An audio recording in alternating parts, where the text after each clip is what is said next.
to order. Please call the roll. Coos, Here. Olson, Here. Severson, Here. Zingy. Here. Will you join me in the Pledge of Allegiance? I pledge allegiance to the flag of the United States of America and to the republic for which it stands, one nation, under God, indivisible, with liberty and justice for all. Thank you, everybody.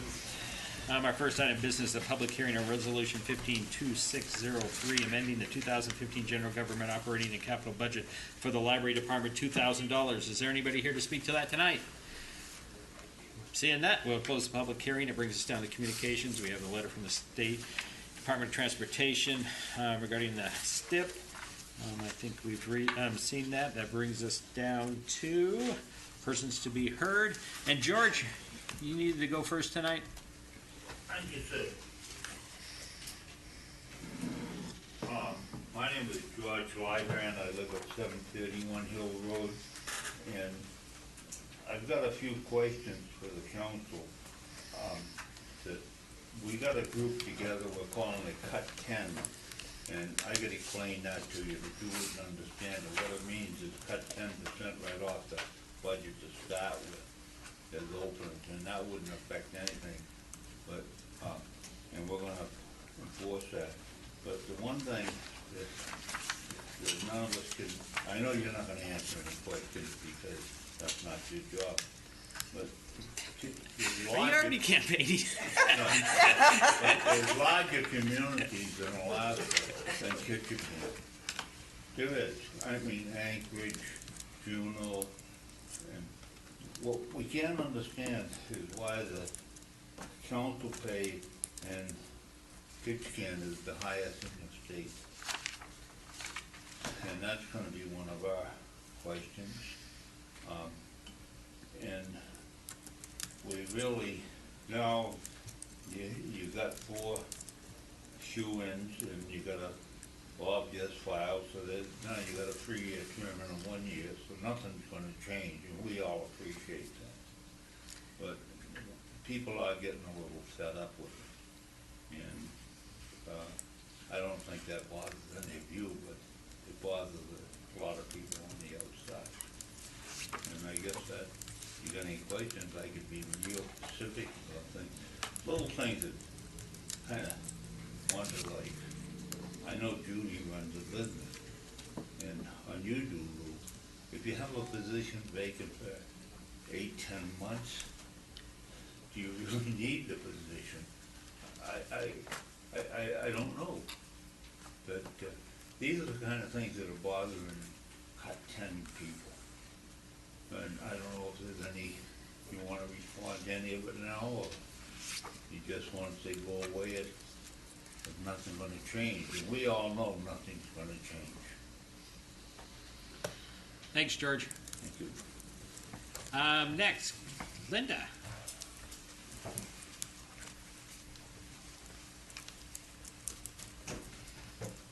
Good evening. My name is Linda Kunzager. I reside at 841 Forest Avenue, and tonight I am speaking on behalf of Alaska Small Business Development Center, Ketchikan, and I want to once again thank you for your generous support of the center. And I wanted to share with you some exciting things that are happening. Last month, a PTAC representative from Anchorage came down, and PTAC is one of our family of services. They're the Procurement Technical Assistance Center, and their specialty is to assist businesses who are interested in bidding on government contracts.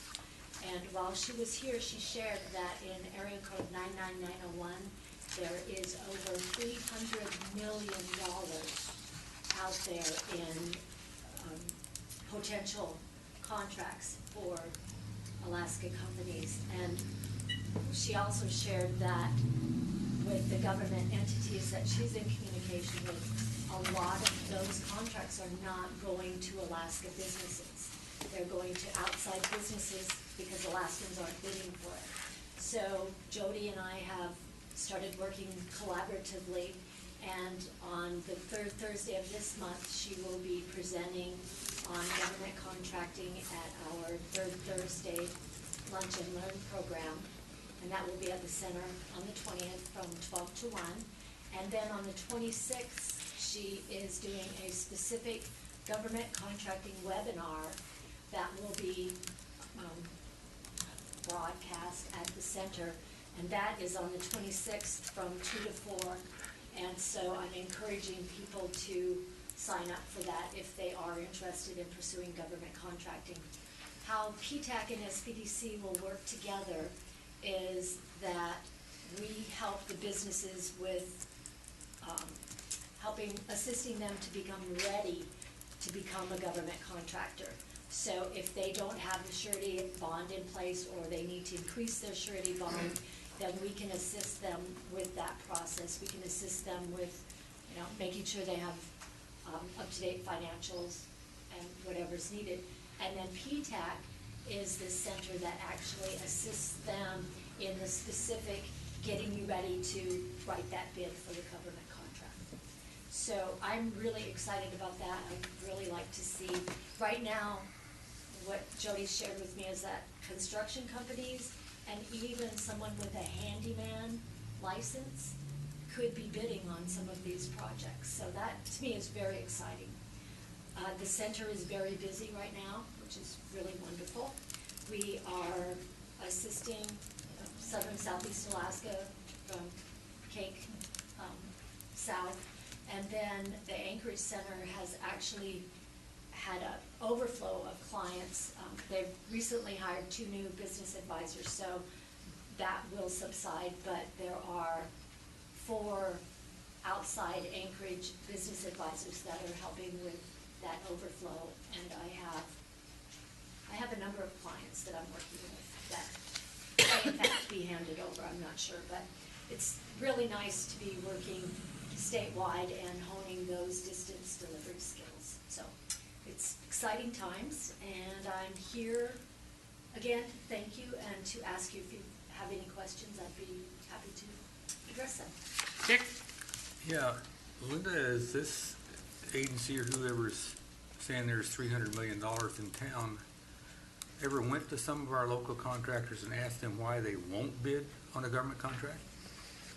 I think they should, because I can give you some specific examples where they won't bid because they don't trust the damn, agency. And I'll be quiet, but they need to check it out. I can tell you that you are not saying anything that has not already been said before. So how do we fix the One of the agencies? frustrations that I hear a lot is just with the SAM program, which is part of being registered. It's just increasing those communications, and I know that Jody does have clients that she works with here, but they're under the confidentiality agreement as well, so we can't divulge who our clients are, but she is servicing people in not servicing, but advising people in Southeast. We need to advise the agencies how to be better contractors. Any other questions? Oh, sorry. Yeah, I'm good. Any other I'm questions just for griping. Linda? Thank you, Linda. Thank you very much. Kathleen Light? I can give you the names of them too.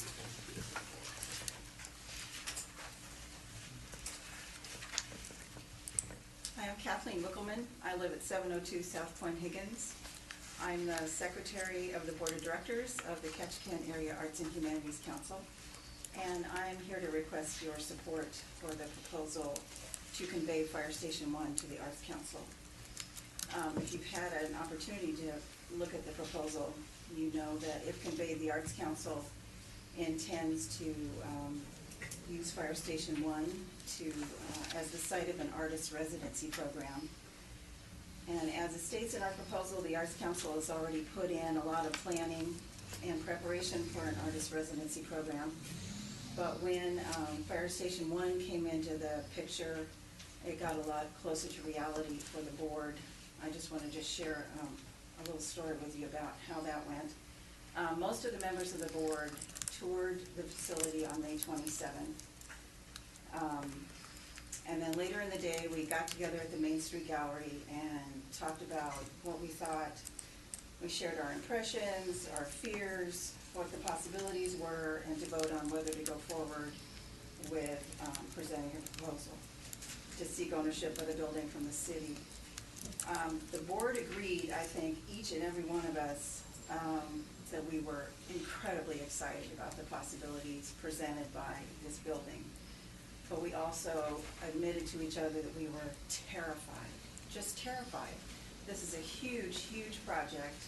We need partners, we need a lot of money, but this is just so very exciting about what we can do with the artist residency program. We have an incredible executive director, we have an incredible staff, we're a dedicated board. We talked about, we're all willing to work really hard to make this happen, so we decided to go forward. Finally, I just wanted to say the Arts Council already contributes dramatically to the quality of life in our community. But we want to do more, there's more to do. As part of the Arts Council vision, there's a statement that says, in part, take my glasses off, the arts require us to continually reinvent ourselves to be relevant and creatively cutting edge in order to keep the importance and value of the arts in our community's consciousness and to help our community thrive. We believe the time for an artist residency program is now, and the place is Fire Station 1. Thank you. Thank you. My name is Kathleen Light. I'm the director of the Arts Council. I live at 410 Cedar Lower.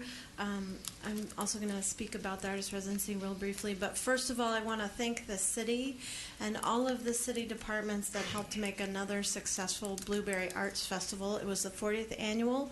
I especially want to thank Public Works, KPU, the managers who were awesome, the police station, the fire department, Ports and Harbors, and the Community Emergency Response Team, which is a volunteer group that works with the fire station and the police for the safety in the community. Those guys are awesome, and we want to publicly thank them for helping make another successful Blueberry Arts Festival. The festival had over 130 booths that participated, including artists, food vendors, nonprofits fundraising for themselves, and other entities providing information throughout the community. We did several new events this year. We're trying to freshen it up, keep it fun for the community to go to, and also economically viable for the booths holders that participate. We think we did a good job this year. We do estimate about 8,000 people go through the festival every year, and that includes a gallery exhibit at the Main Street Gallery, which I hope all of you will come and check it out. It's one of the best ones we have every year, and it's an annual show. Okay, and then for the fire station, just a few things to think about as you're considering our proposal. One thing is the development of an arts district in downtown Ketchikan. And what does that mean? Well, if you look out the door right now, First City Players is having a dance rehearsal in their lower level. We're having a dance event over at our building. That's an extra 50 to 75 people downtown that wouldn't normally be here. Every first Friday of the month, at least 200 people go through our gallery, and every Friday after that, we have dance events. So weekly, we move 500 people at least through downtown, through Main Street every week. And those people don't just come to our events. They park their car, they spend their money, they have to put gas in their car. There's a whole range of other things that they have to do when they get out of their homes. And that's part of the economic development of an arts district. With an artist residency downtown and the fire station, this is another piece in building an arts district in Ketchikan. So I just want you to consider that. Also, the preservation of one of Ketchikan's historic buildings. This is the first fire station in Ketchikan. That's significant. If we sell it to somebody who's open only part of the year, what value does that bring to your community? Do they keep it a historic building? Do they keep it open all year long? Do they provide activity in this area that happens continuously year-round? That's an important part of a healthy community. Economic development, I already talked about that. Also timing. We have been having this proposal ready to go for about a month, and it's just now been able to get to you. We are at this point, we'd like you to consider the timing. We believe that launching this residency and in partnership with the carvers from Saxman is beneficial to the profile of the artist residency. I won't lie, the carvers at Saxman are famous, and we would like to ride their coattails, and they're willing to let us to market the artist residency, and it's powerful. Nathan Jackson is a powerful name in the world, and to have him in this artist residency to kick it off is significant. We'd like to be able to take advantage of that while they are renovating the carving shed at Saxman. We don't expect the carvers to stay there. They will go back to Saxman, but at least we'll have a few months with them in the building. While they're in the building, we'll be able to look at the upstairs area, figure out how to clean it up, how to get it usable for artists to come in and use, and then we can move downstairs and turn that into studios and get it going. And I just want to remind you, this is not something that's only for what you would consider formal artists. This is for everybody. This is for the community to use. We want craftspeople there. We want artisans. We want language to happen there. We want preservation of our culture to happen there. We want that to be a vibrant part of Ketchikan's culture, and we need your partnership to make that happen. So I will be here till the end when it gets to the bitter end of the agenda and our item comes up. And we also have an artist in the community who is in our artist residency task force, and she'll stick around if you want an artist perspective of what an artist residency can do for them. And that's it. Did you have any questions? Any questions? Thank you very Thank much, Kathleen. Max Mercer. Hello, Mayor and Council. My name is Max Mercer, 600 Main Street. I'm talking with you today as the grant developer for the City of Saxman. The City of Saxman is in support of the Fire Station 1 conveyance to the Arts Council. In the short term, as Kathleen pointed out, we see it as an alternative space for our carvers to work while the existing Saxman Carving Center is being renovated. So the existing Carving Center is going to be under renovation for about 6 months, and Saxman's carving workforce needs a place to do their work and keep on going. And in the medium term, we think an artist in residency program is a wonderful idea. The idea of a downtown flourishing arts district is very attractive. We've been working with the Arts Council for a while to deal with this transition, and we've even managed to garner a little bit of money to help with the transition. So the City of Saxman has some funding that it'd be willing to kick in to cover some utility costs and that kind of thing when the carvers are there, if the conveyance actually happens. So we wanted to let you know about that. So please approve the conveyance. We're excited about our partnership with the Arts Council. I will not be here later, so if you have any questions, now would be the time. Bob? Do you guys have any open room down at the port, your port facility? We're at 100% occupancy for the first time in a long time at our warehouse. If push came to shove, we would find a way to make space for them. It would not be pretty though, but I'm sure it could happen. I should say I'm not the city manager. I don't know if it could happen, but the carvers are so important to Saxman that we can't imagine them being left out in the cold. So. Thank you very much. Jennifer.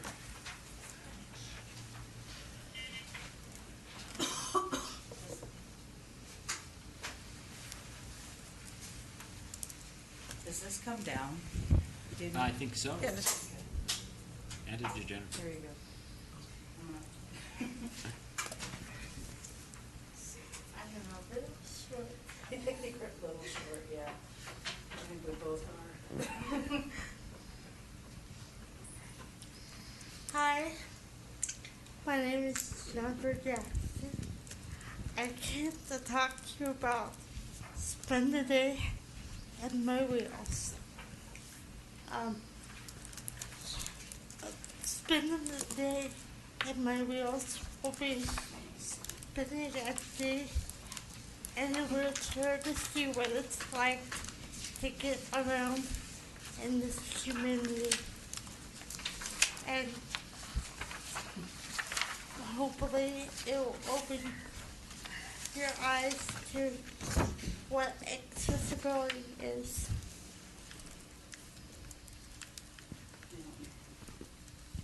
So Jennifer is back from doing the Miss Wheelchair Alaska and Janelli, and she is part of her job as Miss Wheelchair is to advocate and do public appearances for her community. This event, or it's kind of like a demonstration, would be you guys would participate in doing a little excursion in wheelchairs to see what it's like to spend a day in her chair. They won't be electric though. I wish I could get that many, but anybody got electrics?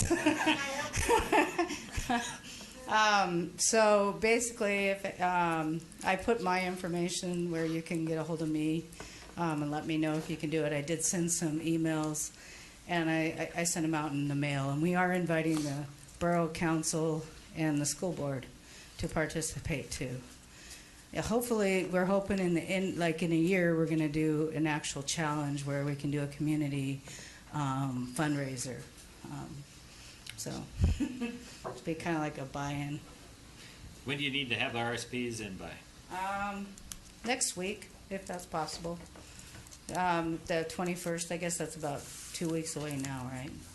So if I know next week, it'll help me get chairs. All right. Because I'll be robbing the hospital and a few other places.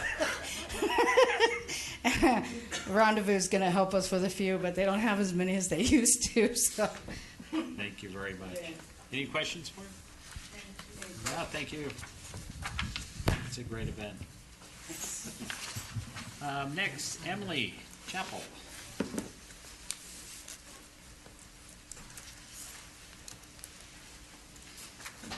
Hello, my Welcome. name is Emily Chappell, 764 South Point Higgins, but I'm here today representing the Ketchikan Wellness Coalition. I've got two things that I would like to speak to you guys about. The first is I also have an invite. You guys are popular. Yeah. So, we've got, I better wait till I get back to the mic. An internationally renowned speaker and author coming to town, and his specialty is community collaborations and civic development. Anybody else would like one? I'd be pleased to pass them out. And so if you guys can make it, that's next Wednesday from 9 a.m. to 4 p.m. Lunch is provided. This guy's really amazing, and he has a knack for getting communities fired up and working together collaboratively. So what we've done is we're inviting people from all across the community. Everybody who's anybody is going to be there to start this conversation about what are some of our larger challenges, not just specifically for the city, not just specifically for the borough, but community-wide, and then what we can do about it. It's very practical, he's to the point, but he's also a visionary, so he invokes that excitement and that creativity. So it's going to be fun, and it's going to be wonderful, so I'd love to see you guys there. The next thing that I have to chat with you guys about actually starts with a story. So recently I was walking back to my office after running some errands downtown, and it was a really blustery, really rainy, nasty day. And right there along on Stedman, I come across a woman who is passed out in a puddle. Her face is literally in a puddle. Her mouth is open. And from first appearances, she's homeless. And my first thought literally is, oh my goodness, she's going to die. She's out here in the weather, she's not covered and fully clothed, and her face is in a puddle. She's going to drown. And so I do like anybody else would do, and I shake her and I say, ask her, ma'am, do you need help? And her eyes open wide up, and she looks at me and she says, yes. Okay. So I say, well, my office is right over here. Do you want to come inside and have some tea? So I invite her inside. We set her down. You guys, she's in rough shape. She's urinated on herself. She doesn't have adequate clothing. She's probably malnourished, along with some other things, and was definitely inebriated. And so I asked her if she had any place to go, and she told me no. So I said, would you like me to try to help you find some place to go? And she said yes. I worked for SAIL for 2 years. It's a resource center. As a layperson, I feel pretty competent in knowing what resources are in town. as anybody who could have walked upon her, I knew who to call. I knew where to go. I mean, that in itself was a step up already. So I did that. I called everybody. I don't know if I want to call people out right now, but I called all the usual suspects, all the services that I know about. And doors were closed everywhere I went. There weren't any options. I went to the religious community. There was no options there. And this was really sad and really frustrating to me because we are a resource-rich community. We have so many awesome and wonderful things going on. We have so many strengths. And so it was really kind of interesting because the reason that I found that these doors were closing to her were the exact reason that she needed help. So the reason she couldn't get help, her alcoholism, was the exact reason she needed help. And the irony was just so thick there. So we didn't have any options. So I let her sleep it off a little bit, and then she woke up, and I asked her, I said, well, I can't really find any place for you to go. Would you like to go to the emergency room? And she said, yes, but I just got discharged. And then she starts just shaking her head, going, they should never have let me go. They should never have let me go. And so I'm not an expert on homelessness in Ketchikan. I'm not an expert on any of these issues. This is just a personal story and an example of where we have resource gaps. And so I didn't really know what to do with this information. I called my grant coordinator. I'm like, I've got this situation. This kind of ties into behavioral health, which is what I'm looking at. So then she led me to Scott Cambor. He and Pat Sidmore recently came to town with the Alaska Mental Health Trust Authority, and BADABA, I don't know what that stands for, but they came to town recently and they were asking some of these questions. So I got in contact with them, and he said that this is not uncommon to find gaps in resources. In Ketchikan specifically, the gaps are a detox center. We don't really have any place where people can go to get clean and sober. The day shelter currently is kind of doing that, but that's kind of an unsafe option. There's people sleeping it off where there's other people, getting a shower and getting a meal. And really they shouldn't be having to do that. That isn't, they're not necessarily trained for that or have the skill sets, and then we don't have any transitional housing for people who are coming out of rehab. And then we don't have any long-term supportive housing. And these are the three things that when they came down, they identified in our community, and these were from the service providers. So I got a first-hand account of this, just by walking back to my office.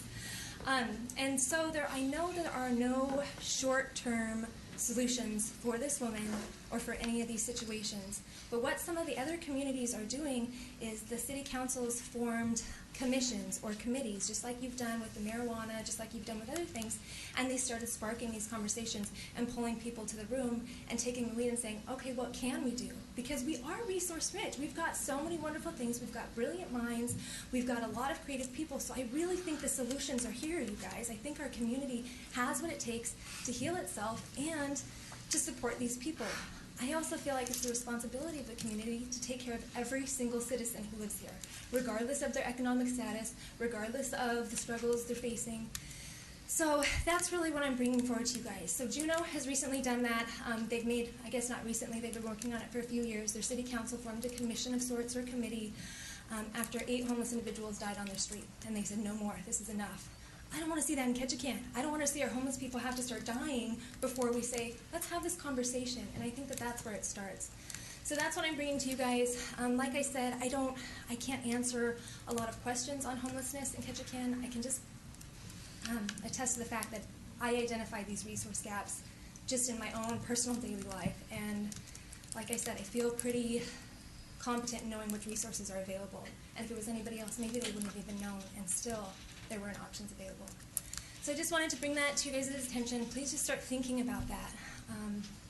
And as you move forward, perhaps form a committee or a council as time opens up, as maybe some of these other issues close out, et cetera, because I think we can make a difference, you guys.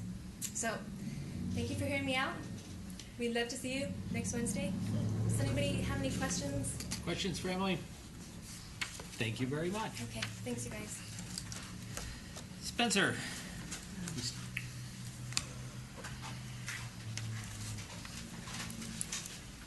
Spencer Strasburg, 618 Canyon.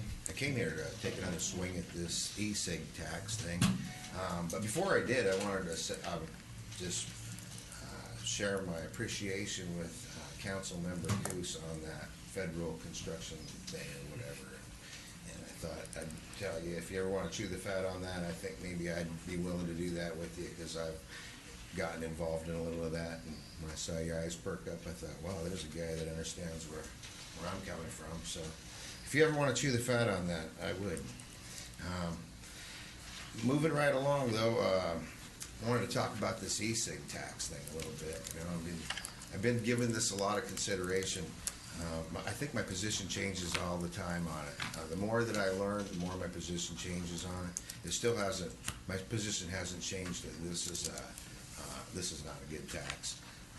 I believe the other day at the borough meeting, I called it a money grab. There's kind of a powder keg brewing, and I think the people that I hear and the people that I talk to have kind of upgraded that to just a flat-out tax scam.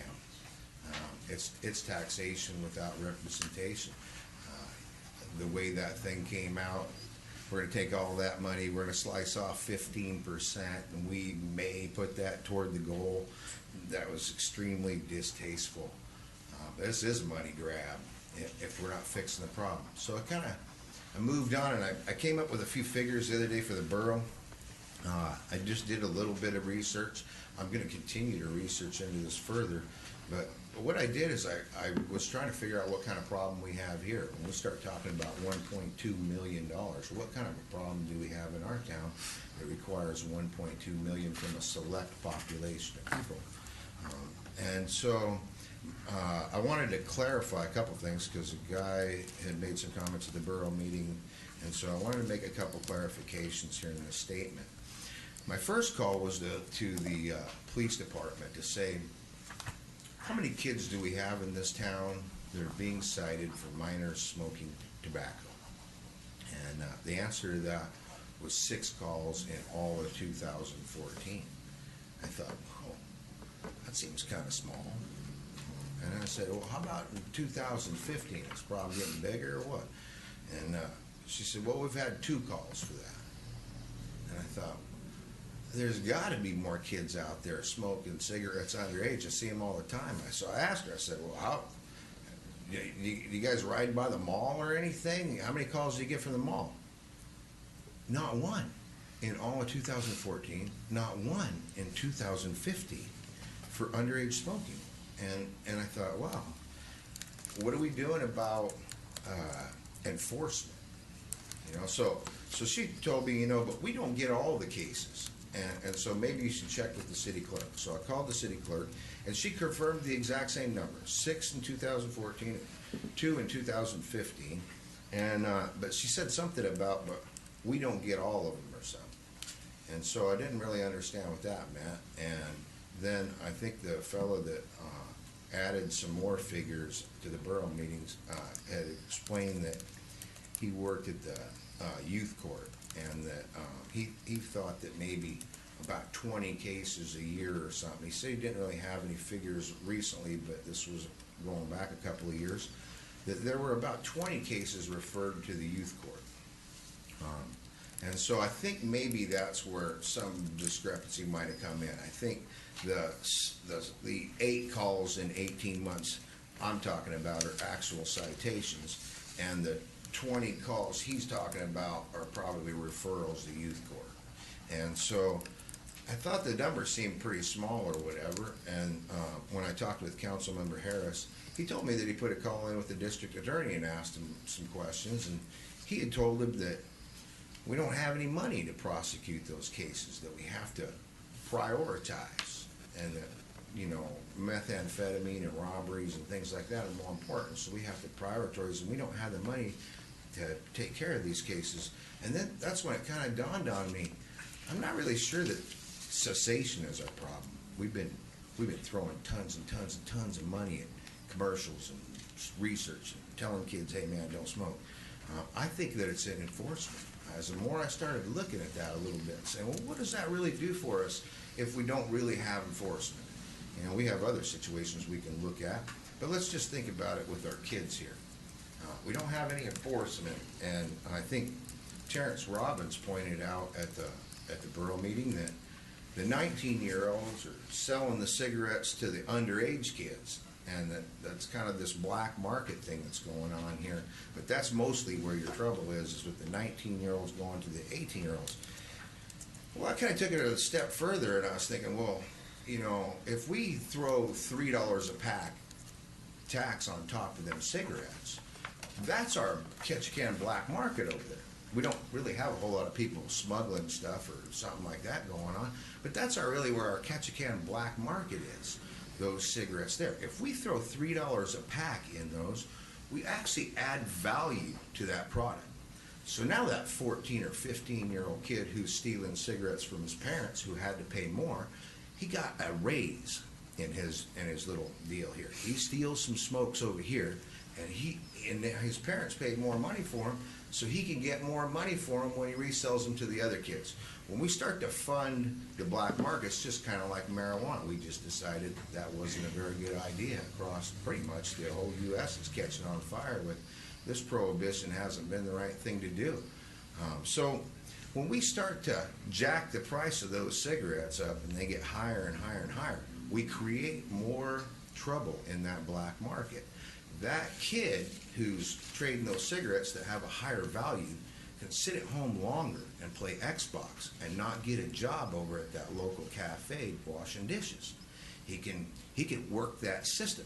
But according to this, we've only caught like 8 in 18 months, and we know the problem's bigger than that. We've got statistics and stuff from the Wellness Coalition that tell us like 21% of our kids are smoking, but we only got 8. So what message are we really sending to the kids? Because at the beginning of this thing, we were saying, hey, you people over there, you're sending our kids a message about smoking, and we don't like it, so we're going to throw $3 a pack on top of this. And then that's going to help us to actually send a better message to them. But in the meantime, we're not enforcing enforcement, so then we're actually teaching those kids at 14, 15, 16 years old that the law, it doesn't really matter, or it doesn't really apply to them. Or maybe it's not important enough, so we put it so far down in the burner, it's just smoking. We don't even treat it like alcohol with minors. When a cop gets a kid and he gets him with some booze, man, they're on top of him to find out where'd that booze come from.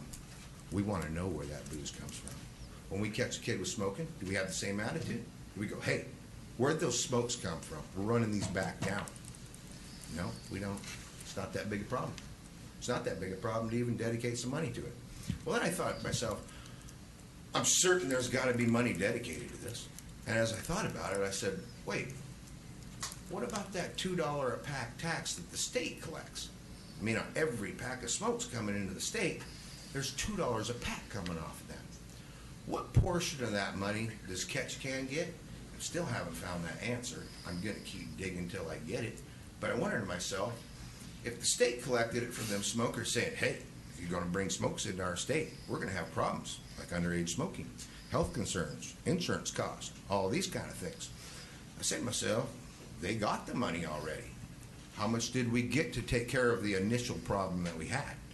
Did we get any? I mean, if we don't have enough money to do 8 cases in 18 months, did we get no money?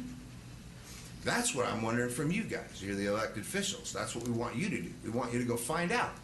Did we get our money or didn't we get our money? Or did we spend it somewhere else? Did the state spend it somewhere else or did the city spend it somewhere else?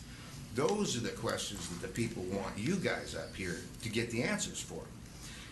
What I'm wondering is, how much money is that? $2 a pack. What do we got to work with? How big can that pie be? A couple of quick researches from the Alcohol and Tobacco Board and all their little graphs of all the money they've collected. It seems to me that there's about somewhere between $10 and $12 million a month coming into that fund. That is an incredible amount of money. And I wonder, where does it go out? It's probably kind of like the school board thing, though. I say to myself, if we don't feel like we're getting those funds doled out, don't we go and sue them to get the money like we did for the school funds? But instead, you haven't asked that question at all. The only thing he said was, we need to dole into that guy's pocket again for $3 more, which we aren't going to use any of it to solve this original problem. That's terrible. That's the worst thing I've ever heard of with taxes. That's probably why it's got my attention. You guys don't see me up here on every subject. I'm not up here on the water. I'm not up here on anything else. This one's got my attention because I almost think it's against the U.S. Constitution for you to say it's for the kids, but you haven't done a thing. That's a state law that you're not enforcing. That's a state law. Somebody should be enforcing it, or we should be at least asking for the money to do the best job that we can at enforcing it. I'm wondering why are we putting this money? Now, the borough, they did a really good job. Last time around, it was amazing how fast they retracted from this thing, and they're throwing it at the voter. All of a sudden, we want to vote, see if the voter will weigh in on this thing. And by the way, we'll change that, too, before you guys vote on it. What we want to do is we're just going to give half of it away to some charities that we like, and we'll keep the other half. How about that? Does that sound better? I doubt highly they're going to get that past the voter. You got to cover this pile of crap better than that. There's no covering on it. There's nothing hiding when you guys say you're going to use this and put it into the general fund. You've got a problem sitting right there. Where's all this money? I mean, the Wellness Coalition seemed to find $500,000 grant somewhere from the state. Did that come out of our $2 a pack tax when we weren't able to take care of the services that we need to provide in our city? Why would we even suggest giving half of the money to the American Cancer Society if we haven't fixed the problem in our town? We're just going to donate half of these people's money away after we collect it, but we didn't even fix the problem? I suggest we put a couple of tobacco liaisons in the school. We could get this position funded. Now we can get people actually calling into the police. The police respond. If they don't have enough money, we start screaming for some money from the state. From all of that $10 or $12 million a month that's being brought in and all the cigarettes. Anyway, this is just a sample. I'm going to keep standing here. I'm going to keep holding people accountable. I'm going to keep asking you, what are you thinking?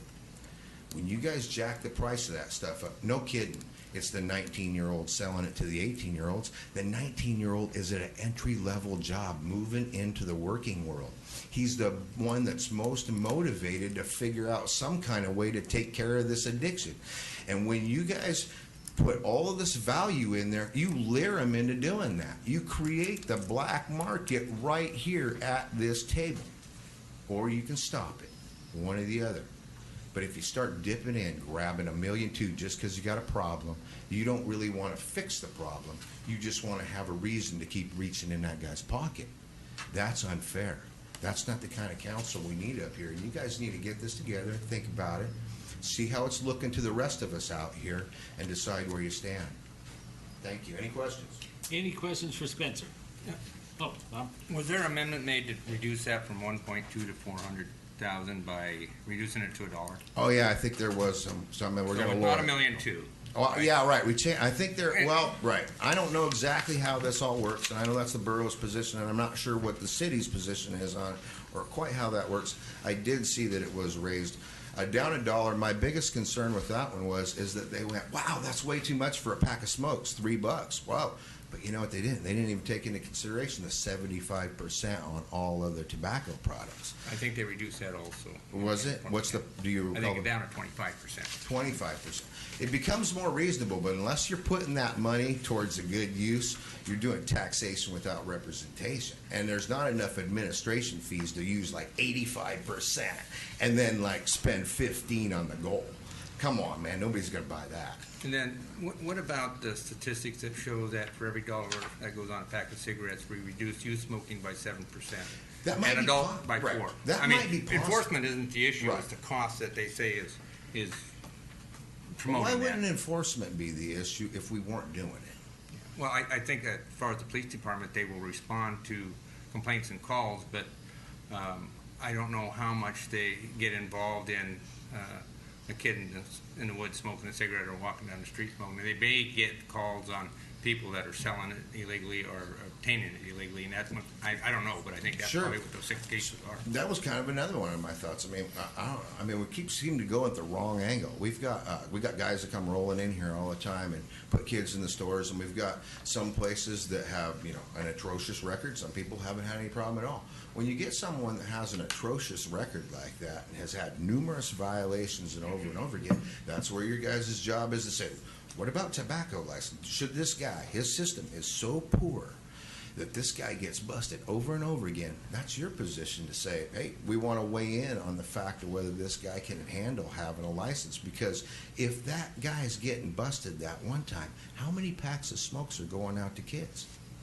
That's the review process we're going to do for marijuana, right? We're going to do any of that kind of stuff. We want some control over renewing those licenses or whatever. If people are abusing them, if we're not being responsible retailers, we need that control right here to say, we're not going to allow you to do this in our city. We're not going to allow you to sell these. If you can't get your employees together and check an ID and look at a date, we won't allow you to have that privilege. That's what responsible retailing is all about. You've got responsible ones here. Toe the line. That I could go on and on. Any other questions for Spencer? Thank you very much. Thank you. That's the last person on the list. Is there somebody else here who wants to speak to the council tonight? Seeing that, we'll move on. All right, that brings us down to consent agenda. I had 2 items I wanted to add. 7A2 and 7A4. Does anybody have any problem with those 2? We have 2 options under state lobbying services. Oh, we do? Yeah. I thought we were going, I just saw that. Let me get there. Let's not count that one. Let's just do the other one. Okay, and the other one was what? 7A4. Okay. Anybody have any others you want? I think just under the agenda, we would probably defer item 1 since KJ isn't here. Oh, that's right. Let's defer that puppy. Dick, did you have something? Yeah, I want to pull 5A4 for a separate vote. Okay, and then let's approve let's have a motion for consent agenda a second, and then we'll vote on everything but that one, then bring that one up. Do we have a motion to approve the consent agenda? Your Honor, I move to approve the consent agenda. Second. Moved and seconded. Madam Clerk, will you read the items? Approval of the minutes, regular city council meeting of July 16, 2015, and special city council meeting of July 23, 2015. Offer of employment, network administrator. Offer of employment, Microsoft Service Administrator. Resolution 152599, appointing election officials for the regular municipal election to be held October 6, 2015. Appointment of members of the Canvass Board as authorized by the city clerk. Resolution 152603, amending the 2015 general government operating and capital budget to provide a supplemental appropriation for the library department in the amount of $2,000. Resolution 152602, approving the city's participation in a proposed refinancing by the Alaska Municipal Bond Bank of its general obligation and refunding bonds 2005 Series 1, authorizing the city manager and the finance director to approve a revised schedule of principal and interest payments on the city's 2005 bond as amended in accordance with the loan agreement if the bond bank successfully refinances its bonds. Endorsing inclusion of the City of Ketchikan projects in the draft 2016-2019 statewide transportation improvement program. Change order number 1, final contract 1520 solid waste baler and conveyor installation P&T Construction Inc. All right, does anybody have any comments or questions on any of them except 4? Call the roll on all those except 5A4. Zingy, Yes. Severson, Yes. Olson, Yes. Coos. Yes. Hey, that passes 4-0. All right, that brings us to 5A4. Dick? You make a motion? No, we have them. It's already on the consent. You had a comment? Well, no, all I My comment is I could probably live with the insurance, but I can't live with annual leave. I voted against it on the last contract, and I'll vote against it again. I agree with you on that, but since we have so many few people, can we defer this item to the next meeting? Do we have a motion to defer? Yeah, I'll move to defer. I don't have a problem with that. Second. Okay. Well, it's not going anywhere with just 4 people or anybody from Fairway. Call the roll, please. Olson? Sure. Coos? No? Oh, Harris? Oh, Severson? Yes. Zingy? Yes. okay, so we didn't defer, it's on the table. Go ahead, Dick. I was gonna change my vote. You defer it. Oh. Okay, we got it passed 4-0. We'll talk about it next meeting. Anybody, I think that's the consent agenda. That brings us down to unfinished business. We have nothing, new business. We have the state lobbyist, 782. Go ahead. I move the city council direct city manager to prepare a 1-year agreement for lobbying service with 2 12-month renewal options between the city of Ketchikan and Ray Matusowski and Associates. Said agreement to be submitted to the city council for formal consideration and approval. Second. Moved and seconded. Anybody have any comments? I think Ray does a good job.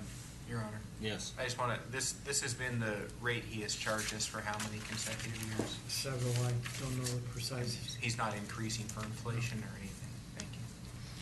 Call the roll. Severson? Yes. Coos? Yes. Zingy? Yes.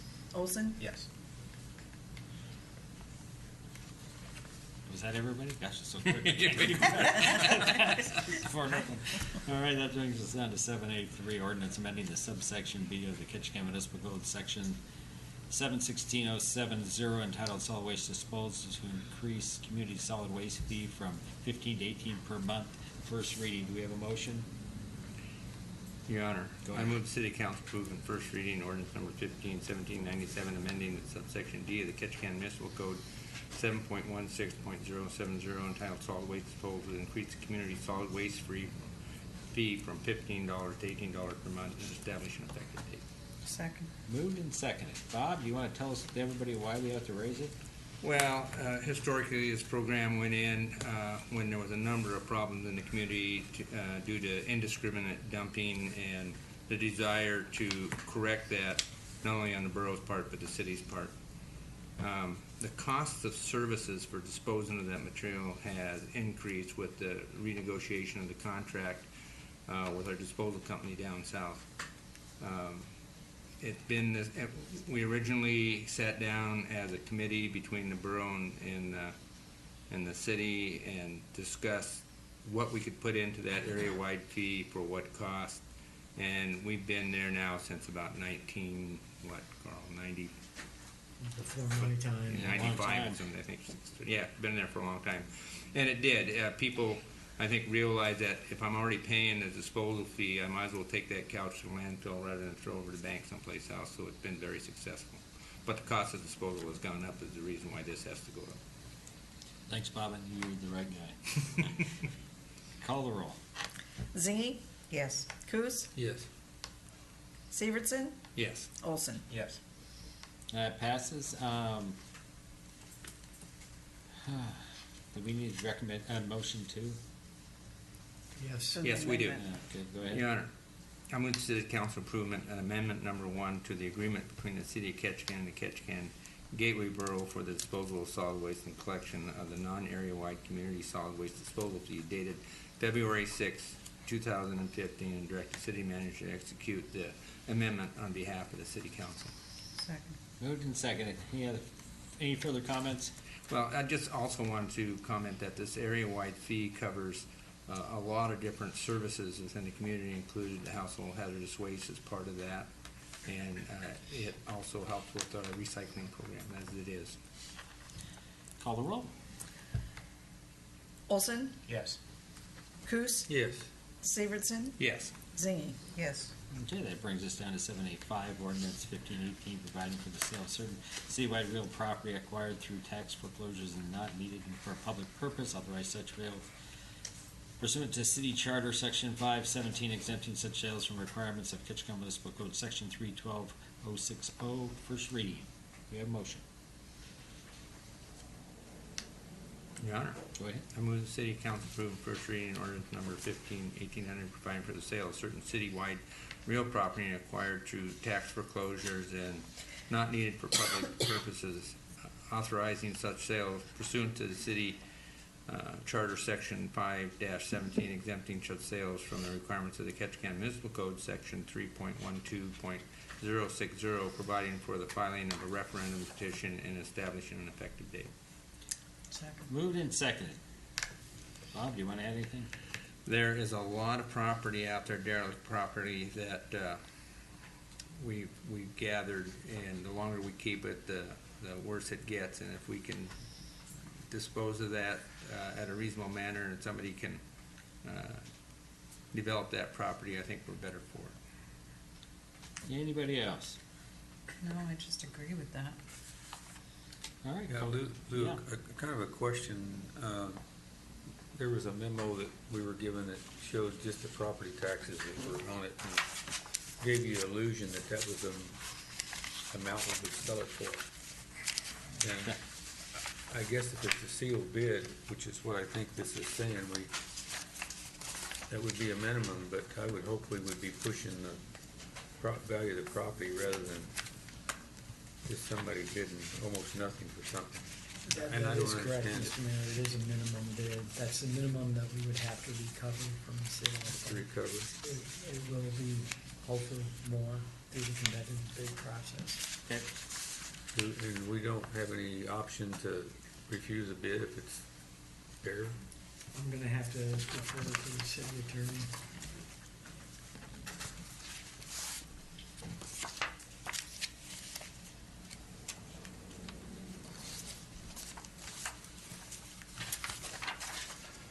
I didn't know, so it was on the last amount, there's probably some cost because there's some of those buildings that we had to do work for. The minimum bid is set by what we're to get, by state statute to cover the taxes, the penalty, the interest, and our costs. Frankly, I think most of these properties aren't all that desirable, and the minimum bid, some of them may be lucky to get that.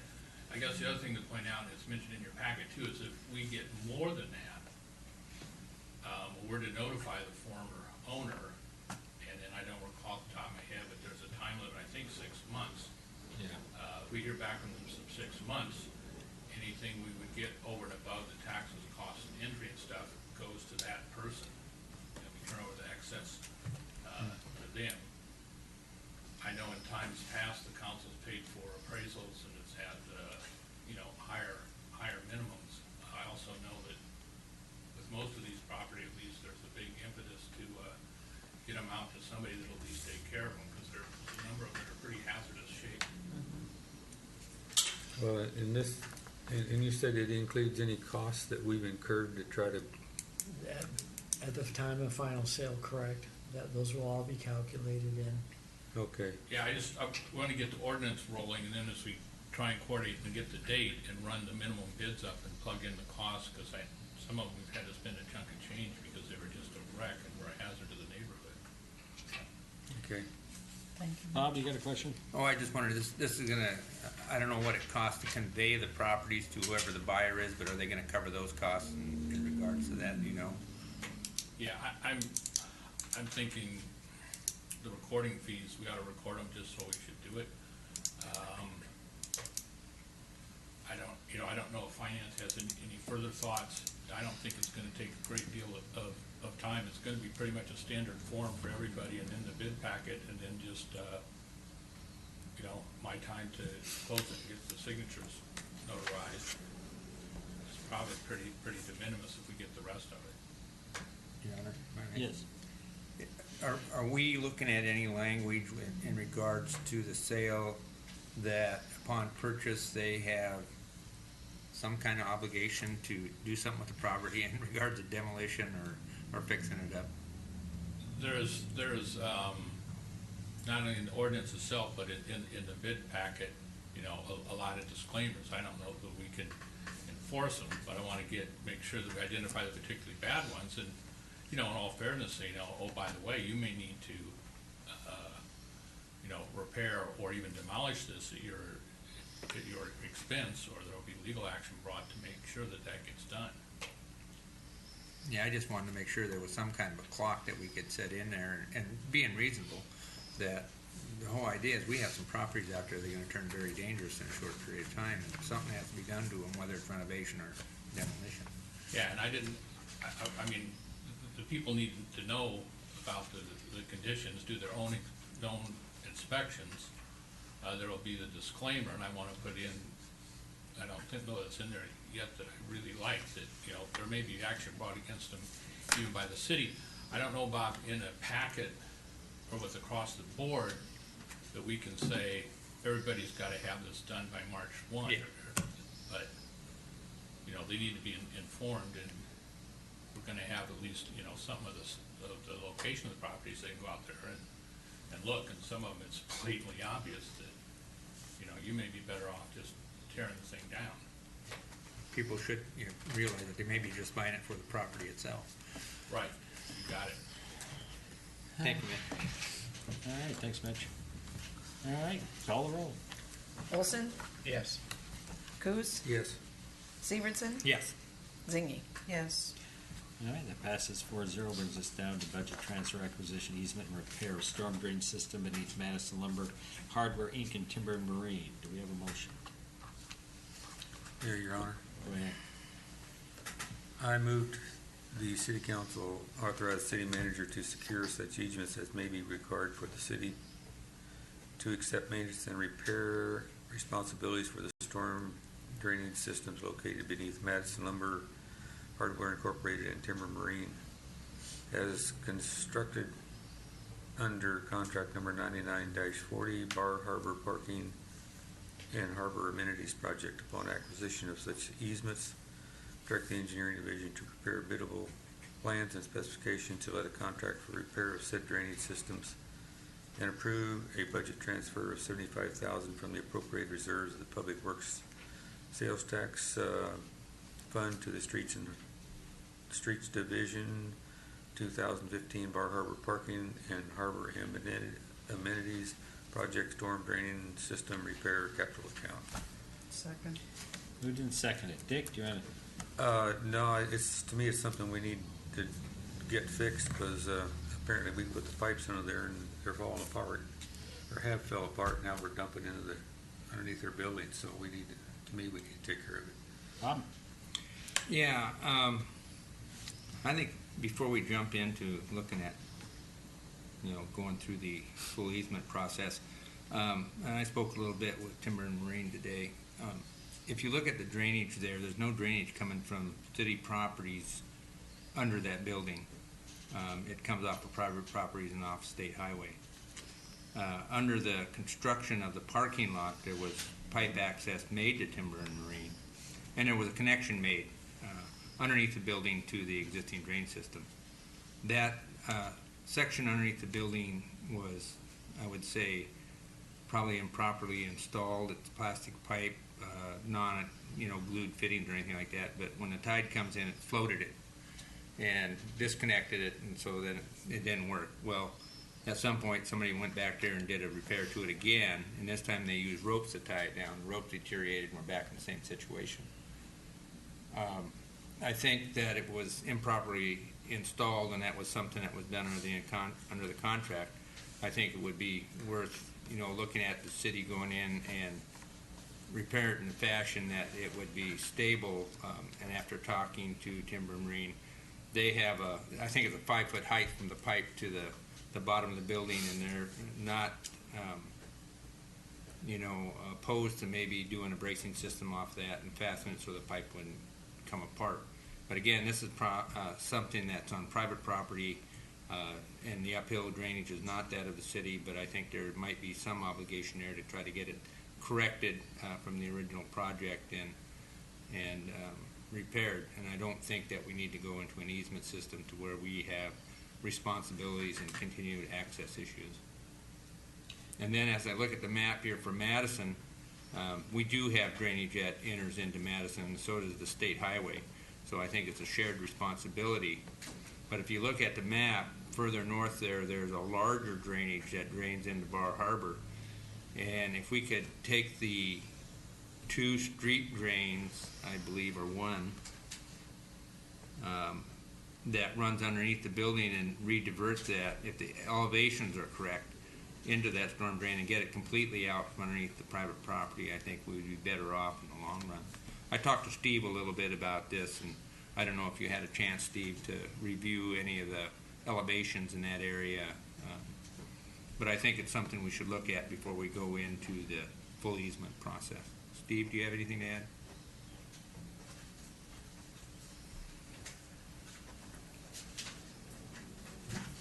Acting Public Works Director Steve Corporon. I didn't get a chance to look into the elevations. The guys were out in the field today, working on the overlay inspection work that started. I had thought about the easement questions we discussed. I could go either way on the easement under Timber Marine. You know, I think if they're willing to go, I think if they're willing to sign something once we've placed something in place saying that it's theirs from then on, then you're probably right. We might not, you know, we could do away with an easement there. But if it's something we're going to have to go back in and fix at some point, then we still wouldn't want an easement. So it would depend on whether or not they signed off on taking future responsibility for it. At least that's the way I look at it. Is there a trouble with access underneath that particular building, you know? It's both very, very limited. Yeah, we have- Basically crawl space conditions. But access is probably through the inside of their building down to the floor? I haven't been in there myself, so I'm not positive where it goes in. I think that may be the issue. So if we had an easement that we had to go to, we'd have to have reasonable access, I would think. Right. So if you want to do away with the need for an easement under Timber Marine, I think the only way would be for them to sign off on the finished product being theirs from then on. So can we approve this tonight with that idea? You guys will check with, try to make it? Or? I would suggest you defer It's until not you an have a emergency. chance to further Yeah. review it. I I want to work with them, but I think there might be a better solution for the city if we could avoid such easements across private property and correct the drainage problem as it exists. I concur. Deputy Public Works Director Seth Brack will be back from vacation in about another week and a half. So, and he's the one that's been pretty much bulldogging this and has the bubble. Have we had contact with the state on this particular issue? I don't know who he's talked to from the state on this. We'll have to do that as part of the review, so we'll talk. Your Honor, I'd move to defer. Do we have a second? Second. Dick, did you want to say something else? Oh. All I wanted to say was that according to Timber Marine, access under there is between the two buildings, between Madison's and Timber Marine. It's narrow, but it's access. Okay, call the roll. All I was going to say is it looks like you're leaning towards option one, which would be helpful for us going, so we aren't having to try and figure out two different scenarios for this from here forward. But if we know what direction we're going, then we can bring the elements back refined. Okay, call the roll, please. Coos? Yes. Severson? Yes. Olson? Yes. Zingy? Yes. All right, fine, just not used to that before. Now, did you need did you say you wanted an answer on option 1 or 2 or something, or? That's what we. I kind of Got the ticket as option 1. Okay. That's what I was looking for. Thank you. Bring the options. Hey, Lou? Yeah. We're bringing options back. They're bringing options back. Yes. We're bringing options back. But we're gonna put our efforts into option. Yes, correct. Option 1, okay. 7A7. Your Honor. Go ahead. I talked to Carl a little bit about this afternoon. I'd like to split this motion. There are two separate issues, and I don't want one to conflict with the other. There's one portion of this motion which is the working with the Great Alaska Lumberjack Show and the Dawson property in regard to the permitting required to place an additional rock slope out in the Thomas Basin. And then a complete separate issue is whether or not the city want to accept a donation of the lot from Mr. Dawson. Okay, well, let me, we're talking about offer to initiate discussions for the donation of US 437 Block 19A Lot 10B 2A1 to the city of Ketchikan from Jack Dawson. So you want to make do you want to make one motion out of this and then make the other motion? That's correct. All right, go ahead. I move the city council direct the city manager to work with the Great Alaska Lumberjack Show and Jack Dawson regarding the permitting required for the placement of additional rock slope fill in Thomas Basin in the interim measure of addressing the sheet pile retaining wall adjacent to their properties in the harbor. Do we have a second? Second. Second. Do you want to say anything else, Bob? Mr. Scheer is here, and I don't know if he wanted to address the council at any point in regards to this particular project. So yeah, I could. I would. You bet. Rob Shears, 612 Lotus, Ketchikan. Over the course of the last several years, we've been attempting to get the sheet pile addressed as far as a mitigation of the failing sheet pile or the imminent failure of the sheet pile. And we've done a few steps on the part that faces the Baranoff property. We mitigated that and have further work to do in the next phase where we're going to actually slope it with some additional rock face. But the portion facing Thomas Basin is a little more tricky. The sheet pile, while it sits on the city of Ketchikan's property, the uplands is clearly private property. And we want to work with the city to mitigate that. One of the first things through the engineering firms of PND and KPFF is to establish a rock slope that entombs a portion of that seawall. And while we want to work with the city to eventually have a promenade along that back area, current funding mechanisms aren't available, such as a CPV for a few years, which would be a perfect funding mechanism for that.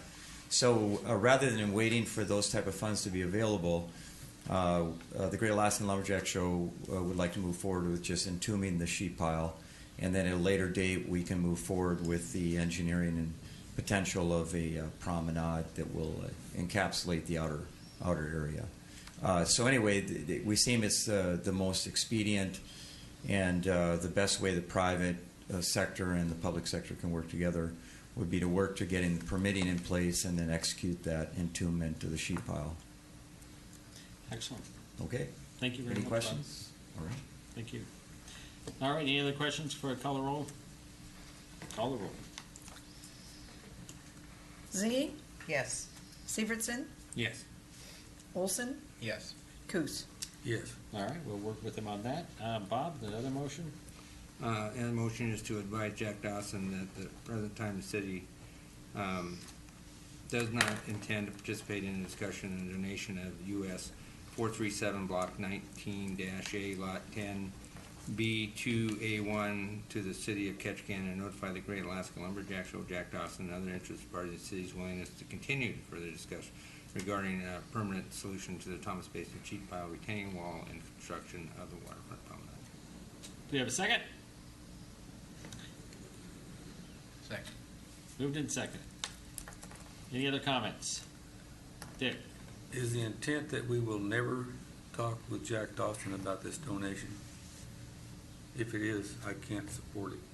At some point in time, I think we ought to be in a position to support, to consider it.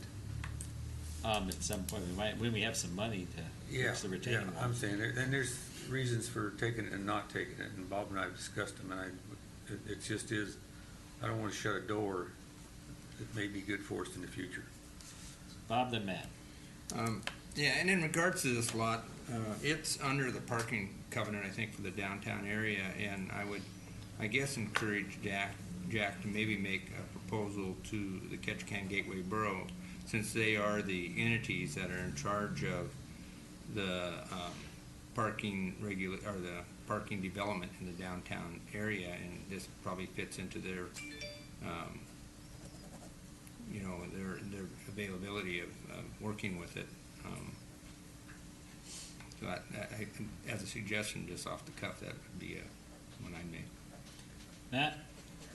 I just don't see why we would take it on unless that retaining wall was completely fixed. That would be, why would we take on a property that we then have to put in a couple $1 million into repairing before we can use it? Thank you very much. Call the roll. Olson? Yes. Coos? Yep. Yeah. Severson? Yes. Zingy? Yes.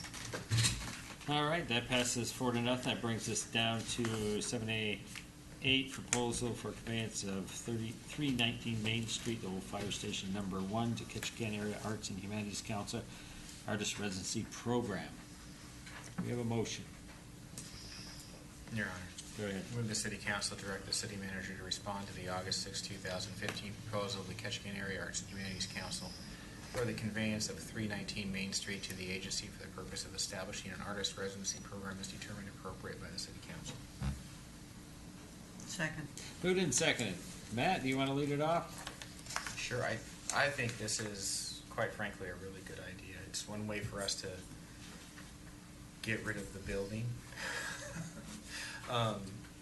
But it's also another way that we can contribute to something that is growing and is going to be or is a major driver in our economy. The part that I don't like about it is I think we just give it over with the mandate that the front facade retain the historic fire station look to it, because I think that's important.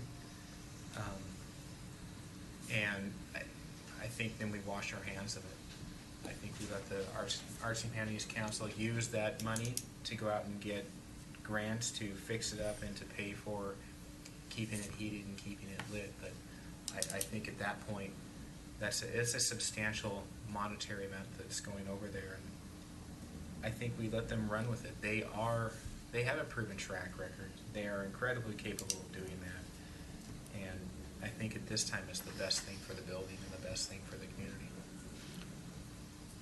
Judy and Bob.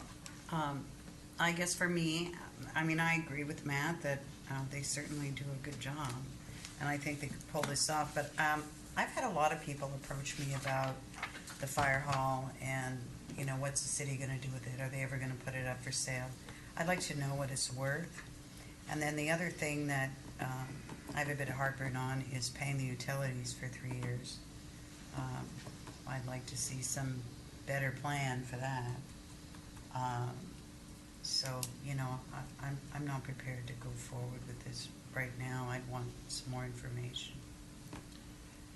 Bob? Yeah, I'm not necessarily in favor of it at this time either. The city is utilizing that building for record storage, which we would probably end up having to pay for if we weren't so using it that way. And then it is in close proximity to City Hall, where numerous times people have had to go over and look through records and find past records and that type of stuff. And I am still, I think, optimistic that at some point that facility could be used for a centralized heating facility for the downtown blocks. I haven't given up completely on that idea. Right now there's a project going forward on the airport that will give us more insight to the availability and efficiencies of the wood pellet system, and I think it is viable in that particular building. So at this time, I'm not in favor of giving up that piece of property. And again, it's a city asset, and I think that if we were to dispose of it, we would get fair market value and put it out for bid in that manner. So I'm going to vote no. Dick? Yeah, without recycling all the words, I agree with what Bob said. I think there's other values for it. If we get rid of it, we sell it for fair market value. Yeah, I was talked to Kathleen, and she called me at a great time. All I said, let's just sell it. I apologize, I was in not the best mood at the moment. I'd love to see us work with them and do something. I'm curious of, what our costs would be if we did something like this for 3 years. And I'm curious to see if there's anybody interested out there in wanting the property. I'm not sure if there's somebody out there who would pay us for it or not. I'd sure like to dispose of it. And if we can't sell it to somebody, I have no problem working with the Arts Council and doing something over there. Matt? Well, I think if the mood is to sell it, one of the questions that the council will have to deal with then in the future is whether or not you wanted to retain the fire station look and feel that. We keep hearing from Historic Ketchikan how important that stuff is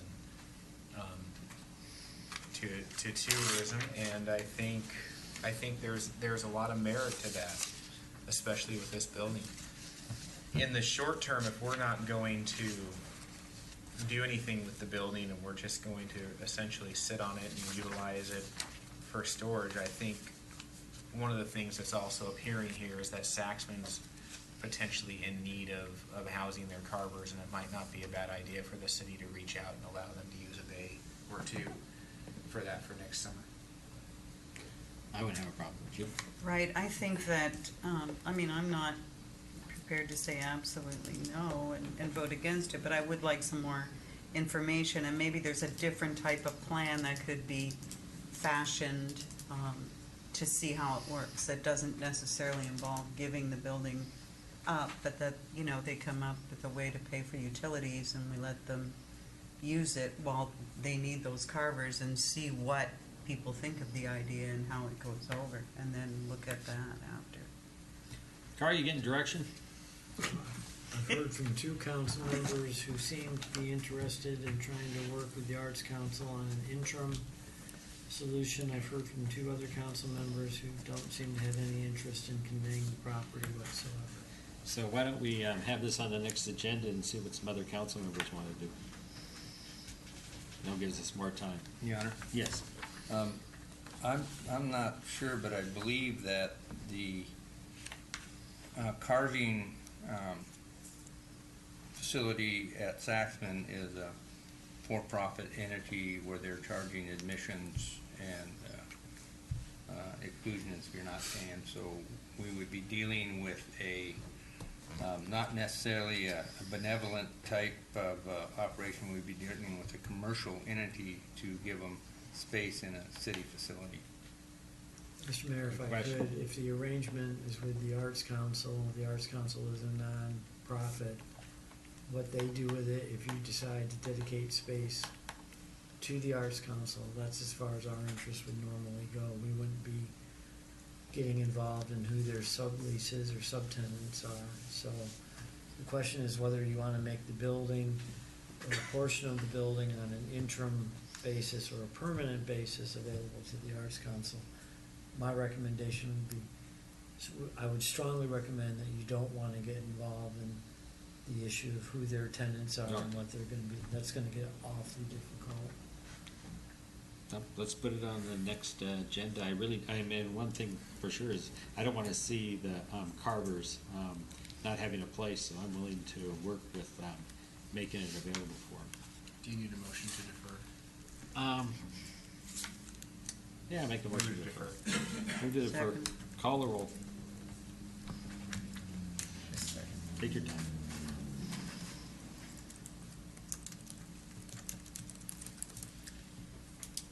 Coos? Okay. Severson? Yes. Olson? Yes. Zingy? Yes. All right, that was referred to the next meeting, so Kathleen, we'll see you guys all again. That brings us down to vouchers, Daily News, $1,874.65. Do we have a motion? Your Honor, move to approve vouchers, Ketchikan Daily News in the amount of $1,874.65. Do we have a second? Second. Moved and seconded. Call the roll. Zingy? Yes. Severson? Yes. Olson? Yes. Coos? Yes. Okay, that passes 4. Then nothing brings us down to manager's report. number, Mr. Mayor, at the next meeting, we will be presenting the 2014 audit. That will be the first business item. Given the council member absences tonight and the fact that this is Councilmember Olson's last meeting, I'd request that the executive sessions on collective bargaining be deferred to the meeting of August 20th. So be it.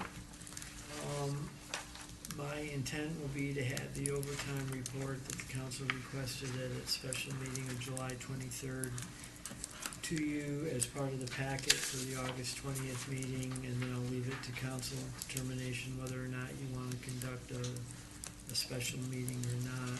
Okay. Last item I have was alluded to during public comment, and I laid an item on the table tonight. This past Monday, the Borough Assembly took up the issue of the tobacco excise tax. I've tried to outline the changes that the Assembly did in fact make, and then further changes that they will be making, or at least considering at their meeting of August 17th. The action that was undertaken is not at all in sync with the agreement that was reached by Cooperative Relations and brought forward both to the Assembly and the Council.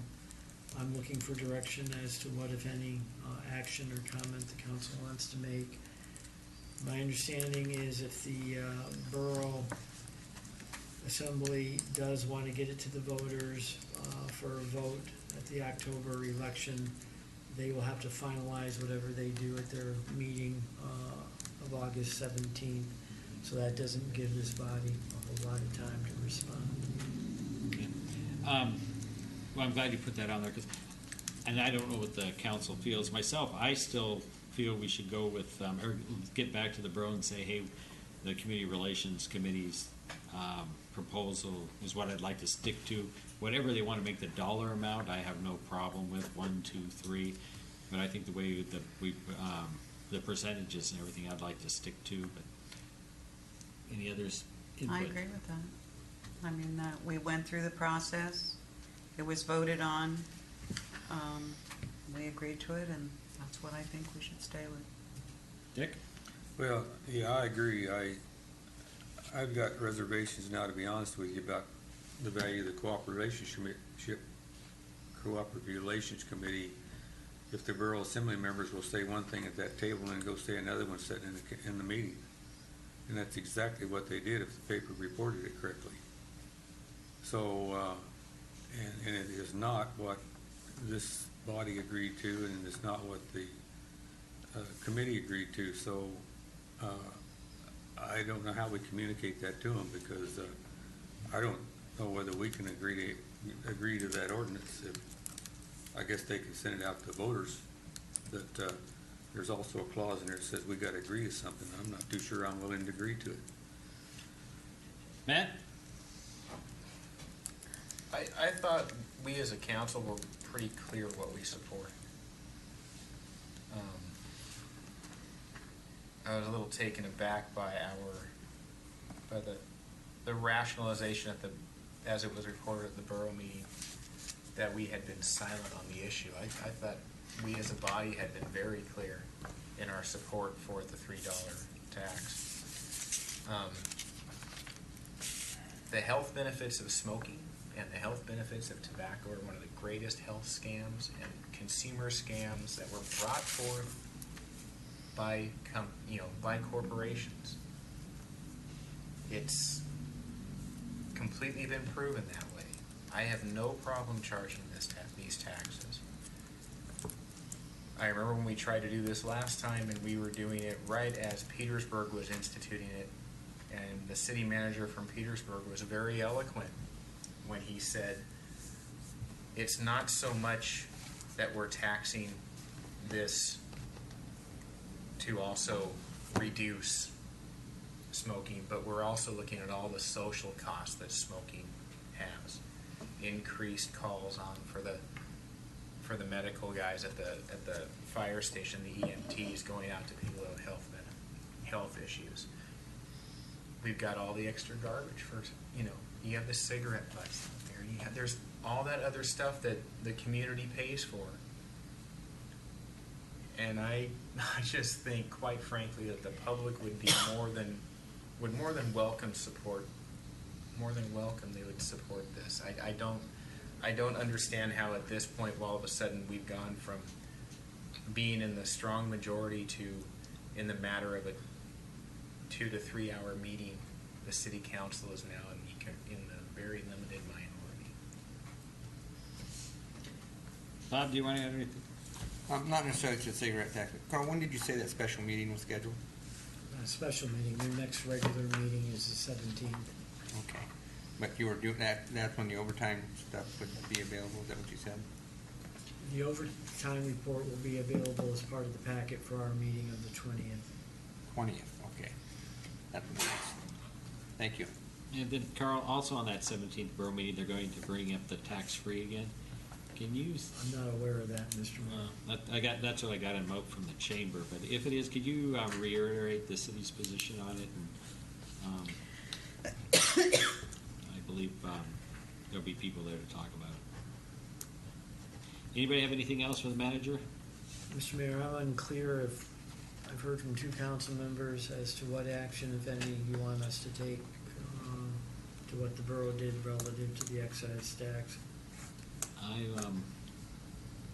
I think just send back what we approved and encourage them to approve it and move on. And the dollar amount the council is. I'm not worried about the dollar amount. I'm not worried about the dollar amount, whatever they want to pick, but Matt has shown that he has no problem with the 3. I mean, it went through a committee. Yeah, I understand. Even said it was. I mean, it's not that I don't have a problem with it. We sat here as a body, and I think it was a kind of, if I remember right, we gave a unanimous thumbs up, 7 of us at 3, and Dick's sentiment that he's not quite sure why we're doing the cooperative relations. This has been going on since I got on the city council. Anytime a taxation issue comes up, we have a cooperative relations committee meeting, or we used to have a tax committee meeting. And that got abandoned within the first 6 months of me being on here because they felt it wasn't worthwhile.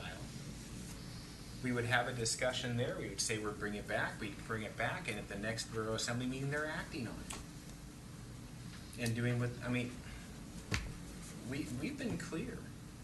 I'm unaware of how we were silent on the matter. Bob, did you want to add something? Yeah, I just want to remind that it goes to that cooperative relation. We'll gather information, do anything in its advisory. The council and the assembly at the table has the option to do what they choose to do. All right. Does anybody have a problem with sending a letter saying we stick by what we approved? Well, I think we ought to support what we approved earlier. That's what I'm saying. And I guess we still have the option, because I think somewhere around there, this may have got initiated by either jointly us or them, but we could move forward and raise it on our own. Right. I mean, Couldn't we? clearly the evidence shows that what we were doing was trying to break down the amount of number of kids that are smoking. And the $3 rate was the one that came up the best option from the Wellness Coalition. And that was our guidance. Obviously, there's some smarter people than they are sitting down the street. All right. Bob, you have one last word. Yeah, I want to make sure that during the cooperative relation meeting, I did ask Dan to make sure that he had numbers available for a lesser tax or a new tax schedule that was brought forward, which apparently he did. I think that if we're looking at reducing the smoking in youth and in certain aspects, adults, I felt $1 was reasonable. I think that the sunset clauses come back and see if the tax was really doing what it was supposed to be was reasonable, and so that's where I'm at it. Yeah.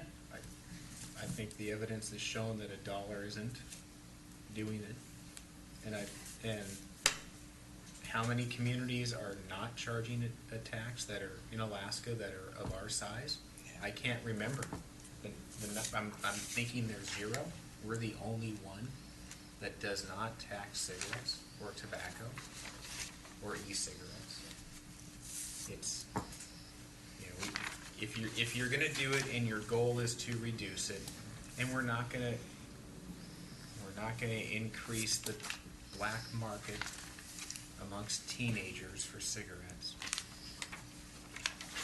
you should put it higher. Carl?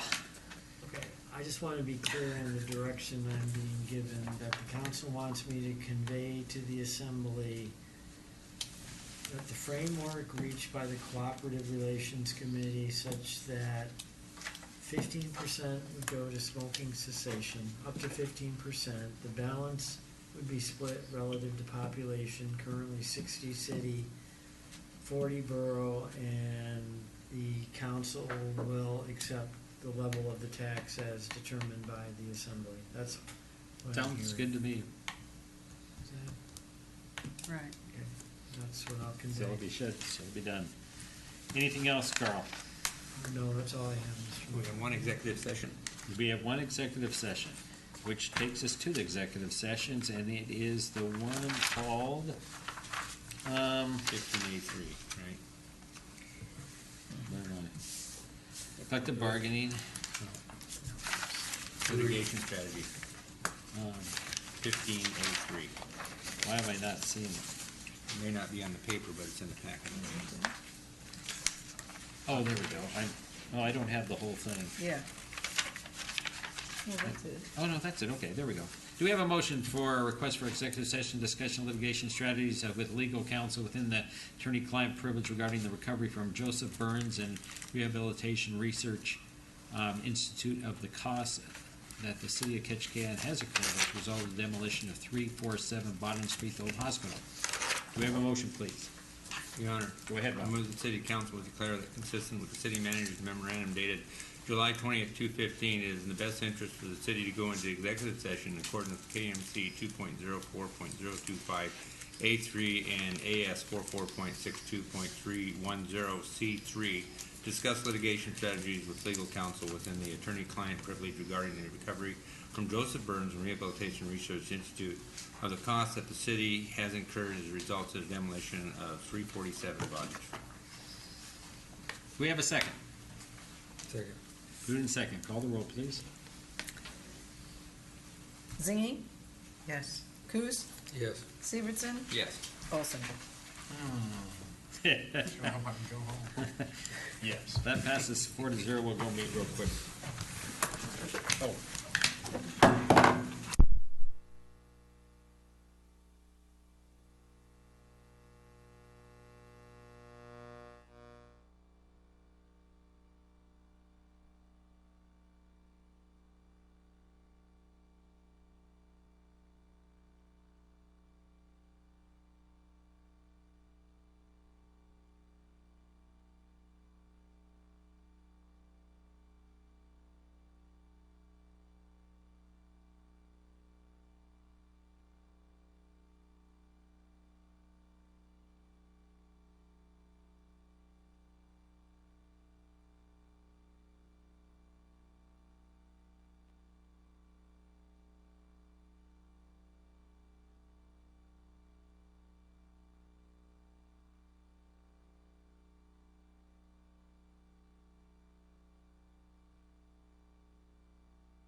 management direction, we have no further action at this time. That brings us to, we didn't do council member comments. We haven't done that. Okay. Council member comments, or hold it a second, nobody's here, so nobody cares about those. Mayor, council comments, Dick? I'm good. Judy? Just that I was really disappointed in the assembly meeting on Monday about the excise tax. Terrence Robbins, I think, did a great job presenting information at countless council meetings and assembly meetings and the Cooperative Relations Committee. I'd like to thank him for that. But it's disappointing when all that work goes into something. We had an agreement, they all agreed, they moved it forward. And to have all of that information discounted and to have the whole issue brought down to city council doing a cash grab, it makes me wonder if that Community Cooperative Relations Committee is really worth doing. And also for the record, I mean, and I've had a lot of people call me because apparently at the meeting it was said that this was brought forward by Zingy, the reformed smoker. I'm not reformed. And you should know that my smoking increases on city council too. That's all I have. Matt? So long and thanks for all the fish. It's been a pleasure. I started down this road in 2006 on the school board. Just trying to help the community, and I've tried to stick with that personal mandate ever since. So looking forward to the new adventure that's coming up, and I'll sort of miss the meetings. Watch online. Maybe I'll just send texts every Thursday. Hey, how's it going? Sitting in Chinatown. But no, it's been. I've enjoyed every minute of it. Even after I go home grumpy, I look back and I still enjoy it. We do have an upcoming election. I know from experience what you need sitting at the dais isn't a one-trick pony. You need someone who is looking out for the community as a whole and not just looking for one thing to solve and then they're done. I encourage anyone and everyone to run. I know it's tough in a small town, and I know it's tough to run any type of election in a small town because people get afraid to say their opinions. It might affect their business, it might affect their relationship, but I think when it comes down to things in the greater good, people are very understanding about that. Working with city staff has been a pleasure. Working with you all has been a pleasure, even the mayor. And yeah, Saturday, 9 a.m. garage sale. Come on. Take whatever you can. Excellent. Thank you, Matt. Yep. Bob? Yeah. Thank you, Matt. Thank you for your service. I appreciated your input on the council. I liked what your comments were about if you're looking for the seat not being a one-trick pony, and we do need public involvement. I'd also like to thank all the people that prepared the reports that are in the general government information packet here.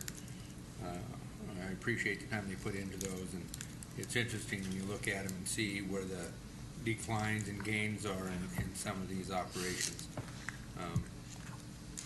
And I don't want to think that they don't go unnoticed. I'm also disappointed at times in actions taken by either body in regards to what goes on in the cooperative relations. I still think that there's some benefit there, and I hope we can get back on the right track and solve some of the community problems jointly, because there's still plenty of them to go around. That's all I got. Thanks, Bob. That brings to me already. Matt, thank you very much for being here, service. It's been wonderful to get to know you, and say hi to Ralph whenever you see him. This is a petition. Anybody who wants to file for Matt's position, you can come see Kim at the city clerk's office tomorrow. She'll be smiling in there, and you can grab as many as you want to give out to friends and family, or put one in for yourself. It's that time. Bob, congratulations. Thanks for signing up again. And, so we got people moving on them already. I've got mine here. I got to get moving on. Second of all, hockey committee. We've been meeting on that with Dave, Borough guys, Sue Peters, and we've separated the. We're really not doing anything with the independent tour guys. You know, the guys that have McDonald, Niels, and those guys that have spots along the front. What we are looking at is making it so anybody that's wanting to do that kind of business further into the town has to be in a location like over by Hazel Quist parking lot where they have booths, so nobody's selling out of a door or a business. Our main focus, so that's the only thing we're doing with those. Everything seems to be working fine on that side. On the hawking side, you'll be seeing something around September 17th. The committee made a decision on Tuesday that our goal is to eliminate hawking from doors altogether. With the other guys separated out, so we haven't drugged the independent tour guys into that. I think it'll work, and so I'm just warning you ahead of time. It's coming up. We want to bring it to the council before everybody leaves town, and so everybody knows what's going on. If you have any questions, get a hold of me, Bob, Dave Martin, Sue Peters, and Carl. And we can talk about it. Matt, in honor of your last meeting, do you want to make the motion to adjourn? Now move we adjourn.